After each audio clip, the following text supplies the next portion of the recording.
السلام علیکم د پوهې مکتب ملګرو، لال محمد ورکزی د سره امید لرم ته روغ جوړ وو.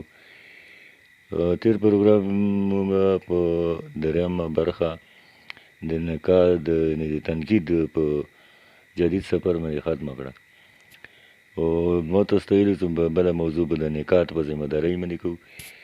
څوک تنقید کوي د هغه څه ذمه داریانې وي.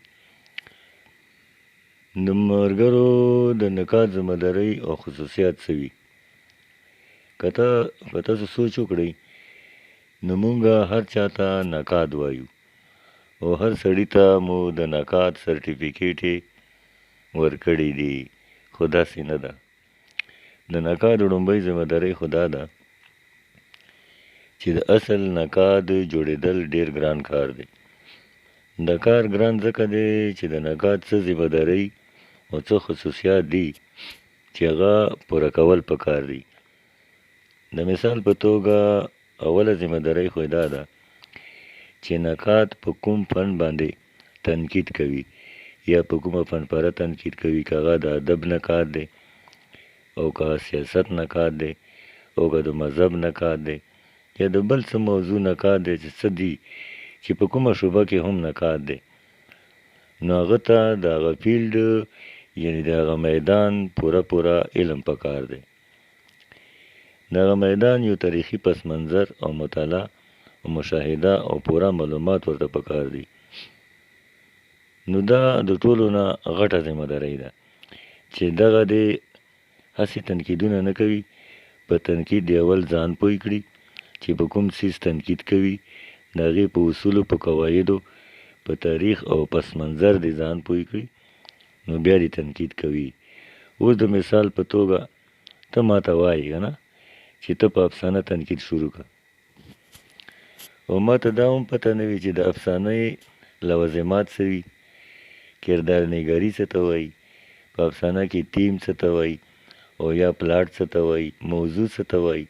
او زه د دې خبرو نه بیخي خبر هم نه یم او زه شروع شم چې دا ښه افسانه ده او دا زما خوښه ده او دا زما نه ده خوښه ده بله او معیارونه یې ټاکي. نو دا د نکاح کار نه دی. نکاح به هله نکاح وي چې هغه په کوم میدان کې تنقید کوي، چې هغه د هغه میدان سپیشلیسټ وي، سپیشلایزیشن یې کړی وي پکې او د هغه میدان پوره علم ورسره وي، معلومات ورسره وي، نو بیا تنقید کوي. نو اولنۍ ذمه دارۍ خو یې دا ده. دویمه ذمه دارۍ دا ده چې نکاح دپاره خوښه ناخوښه، یاري دوستي، دشمني، مخالفت، نفرت یعنې کرکه، دا جذبات او دا څیزونه به دی ځان نه یو خوا ته وغورځوي، یو خوا ته کوي به یې، نو هله به دی صحیح یعنې درست تنقید کولی شي. مطلب دا چې فرض کړه زما په چا باندې یعنې زه په چا باندې تنقید کوم او د چا فنپاره راته مخته پرته ده، په هغې زه تنقید کوم، نو که زه د همیش خلیل صاحب نه زیات متاثره یم او د هغه په فنپاره تنقید کوم، هغه اسمان ته وخېژم، اسمان ته یې ورسوم، او د قلندر صاحب زه مخالف یم او د هغه په فنپاره زه تنقید کوم، هغه بلکل ځمکې ته راښکته کړم، چې دا په هېڅ کې هم نه دی. نو دا د نکاح کار نه دی. د نکاح کار دا دی چې هغه به غیر جانبدار وي، هغه به منصف وي او هغه به ډېر په انصاف سره د یو فنپارې مقام ټاکي. نو دا یې دویمه ذمه دارۍ ده چې نکاح به خوښه ناخوښه نه کوي. یعنې د یو نکاح پلار به شاعر وي او نو هغه به په خپل پلار باندې داسې خبرې کوي چې د غالب او د علامه اقبال نه به یې هم اوچت کړي. یا به د نکاح یو ذاتي دوست وي، هغه دوست باندې چې کله لیکل کوي نو هغه به وایي چې دا خو بلکل شکسپیر دی، او چې کوم یې خوښ نه وي نو وایي چې دا په هېڅ نه پوهېږي. نو دا فنپاره یا دا فنپاره ډېره کمزورې ده، دا د غزل بلکل بیکاره دی، یعنې د غزل صحیح نه دی لیکلی، د غزل بلکل بیکاره دی، ناقص دی. نو دا د نکاح ذمه ده چې د دې قسمه مزاج نه به ځان ساتي. هغه به ډېر انصاف سره تنقید کوي، هغه به د لیکوال د ذات سره تعلق نه لري، هغه به د لیکوال د لیک سره تعلق لري چې هغه لیک د لیکوال څنګه دی، نو په هغې به خبره کوي. ذاتي طور که څوک غریب دی، که څوک مالدار دی، تور دی او که سپین دی، که هر څنګه دی، دې سره د نقاد کار نه دی په کار. نو دا یې بله ذمه داري وه چې نقاد به غیر جانبدار وي.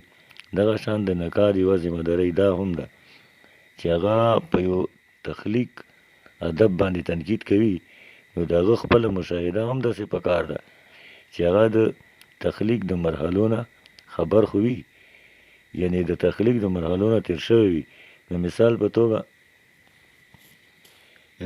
په توګه زه به دا وایم چې ښه نقاد هغه سړی جوړېدی شي چې هغه ښه تخلیقار هم وي، یعنې یو ښه شاعر چې کله تنقید کوي او هغه نقاد هم وي، نو هغه به ډېر ښه تنقید کوي. خو چې یو سړی غزل، افسانه، ډرامه نه لیکي او ادب نه تخلیق کوي، هغه تش تنقید کوي، نو د دې مطلب دا شو چې هغه تخلیقي مرحلو نه دی تېر شوی، هغه کس د تخلیقي مرحلو نه خبر نه دی. نو چې د تخلیقي مرحلو نه دی خبر، تخلیقي مرحلو نه تېر شوی نه دی، نو هغه به ډېر ښه تنقید هم نشي کولی. زمونږ په نقادانو کې نقادان هغه دي چې هغه د تخلیقي ادب نه هم تېر شوي وي او خبر وي ترې، او تنقیدي ادب نه هم تېر شوي وي او خبر وي. نو د نقاد یوه ذمه داري دا هم ده چې د تخلیقي ادب د مرحلو نه خبر هم او په خپله د هغه پړاوونو نه تېر شوی هم وي. یعنې خشک نقاد که ته راواخلې چې هغه نه په حسن پوهېږي، نه په صنفونو اصنافو پوهېږي، نه هغه په غزل کې د ادبي نسبتونو څه لټوی شي، او نه په نور مې پوهېږي نه چې نسبتونه څه ته وایي، او د لفظونو ښکلا به څه وي، هغه څنګه لټول شي، د ترنم به څنګه لټوي. نو یوه ذمه داري دا هم ده چې نقاد به خپله هم د هغه فن تخلیقي مرحلو نه تېر شوی وي. نورې ذمه دارۍ هم شته، خو دا یې درې څلور غټې ذمه دارۍ وي چې ما درته په لنډو الفاظو کې بیان کړې. ډېره مهرباني، تاسو د موضوعاتو خواهش کولو یو جهان مننه کوم. تر بل پروګرامه پورې دنه اجازت غواړم. د لوی الله په امان.